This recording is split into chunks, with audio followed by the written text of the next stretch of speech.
নমস্কার বন্ধুরা, আশা করি সবাই ভালো আছেন, সুস্থ আছেন। আমার চ্যানেল স্বাদিষ্ট সেসেলে আপনাদের সবাইকে অনেক অনেক স্বাগত জানাই। আজ আমি ভার্কি পুরি রেসিপি নিয়ে চলে এসেছি। আশা করি আপনাদের সবার ভালো লাগবে। আপনারা আমার সাথে থাকুন। চলুন তাহলে দেখে নিই রেসিপিটা।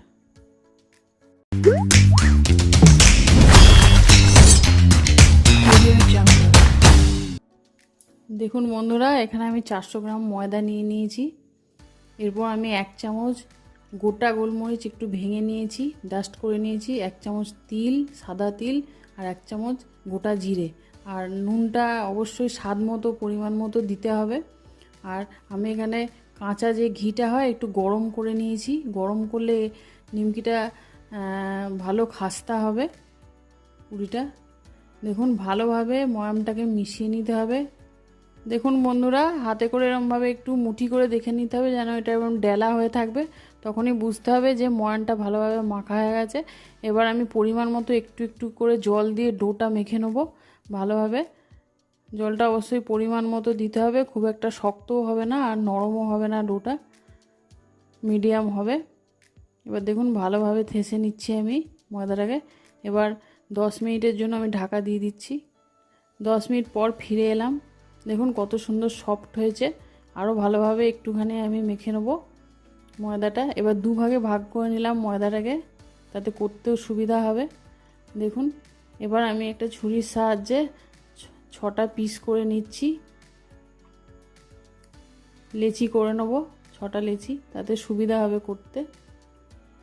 দেখুন 6টা লেচি এরকমভাবে আমি করে নিলাম। দেখুন বন্ধুরা, একটা বাটিতে আমি 2 চামচ রিফাইন্ড অয়েল নিয়েছি আর 2 চামচ চালের গুঁড়ি দিয়ে ভালোভাবে এটা একটু গুলে নেব তেলটাকে।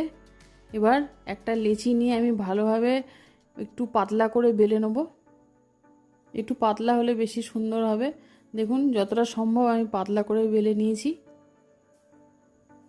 দেখুন এরকমভাবে আমি 3টে লেচি বেলে নেব। দেখুন আর একটাও আমি বেলে নিলাম। দেখুন বন্ধুরা, এবার লেচির ওপর আমি একটু যে চালের গুঁড়ি আর তেলটা মিশিয়ে রেখেছিলাম ওটা দিয়ে ভালোভাবে ওপরটা মাখিয়ে দেবো, যাতে লেয়ারটা ভালোভাবে থাকে, যাতে মিশে না যায়। দেখুন দেখুন বন্ধুরা, তেলটা ভালোভাবে মাখিয়ে নেওয়ার পর আরেকটাও রুটি আমি এর ওপর দিয়ে দিলাম। আবারও তেলটা ভালোভাবে মাখিয়ে নেব।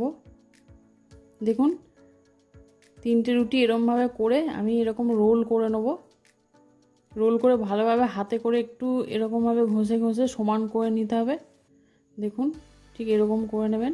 এবার একটা ছুরির সাহায্যে আমি সাইডটা একটু কেটে দেবো, আর বাকিগুলো এরকম ছোট ছোট সাইজ করে আমি পিস পিস করে নেব। দেখুন দেখুন বন্ধুরা, খুব একটা বড়ও করছি না। এবার এরকমভাবে দুটো হাতের সাহায্যে গোল গোল করে লেচির মতন আমি এগুলোকে লেচি কেটে নেব। দেখুন এরকমভাবে একইভাবে সবকটা আমি লেচি গোল করে বেলে নেব। খুব একটা প্রেসার দিয়ে বেলার দরকার হবে না, হালকা হাতে বেলতে হবে। খুব বেশি প্রেসার দিলে এই লেয়ারগুলো ভালো হবে না। দেখুন বন্ধুরা, এরকমভাবে সবকটা লেচি আমি বেলে নিচ্ছি। একই প্রসেসে করব। দেখুন এবার আমি কড়াইতে রিফাইন্ড অয়েল দিয়ে দিচ্ছি পরিমাণ মতো। আপনারা চাইলে এর থেকে বেশি তেলেও ভাজতে পারেন, আমি এইরকম তেলেই দিচ্ছি। দেখুন প্রথমে 3টেই দিলাম। এবার একদম লো ফ্লেম করে ভাজতে হবে। খুব বেশি আঁচটা বাড়িয়ে দিলে উপরটা তো লাল হয়ে যাবে কিন্তু ভেতরটা কাঁচা থেকে যাবে, খাস্তা হবে না। দেখুন বন্ধুরা, এরমভাবে লো ফ্লেম করে সবকটা ভালোভাবে টাইম নিয়ে ভেজে নিতে হবে। দেখুন খুব একটা কড়া ভাজার দরকার নেই, বেশ সুন্দর একটা ব্রাউন ব্রাউন কালার আসবে তখনই তুলে নেব। দেখুন মাঝে মধ্যে এরমভাবে 2 পিঠ উল্টে দিতে হবে, তাহলে দুধারটা ভালোভাবে ভাজাটা হবে। দেখুন এরকম হলে এবার কত সুন্দর হয়েছে। এবার আমি একটা একটা করে তুলে নেব, হয়ে গেছে। ঠিক এরকমভাবে সেম প্রসেসে আমি সবকটা বানিয়ে নেব। দেখুন এখানে আমার পরিবেশনের জন্য রেডি, আপনাদের দেখাচ্ছি। এটা খুবই সুন্দর খেতে হয়, আপনারা ঘরে ট্রাই করবেন। আর আমার রেসিপিটা যদি আপনাদের ভালো লেগে থাকে তাহলে প্লিজ লাইক, শেয়ার, সাবস্ক্রাইব আর কমেন্টের মাধ্যমে আমাকে জানাবেন। আর আপনারা ভালো থাকুন, সুস্থ থাকুন। আবার একটা নতুন রেসিপি নিয়ে হাজির হব। নমস্কার।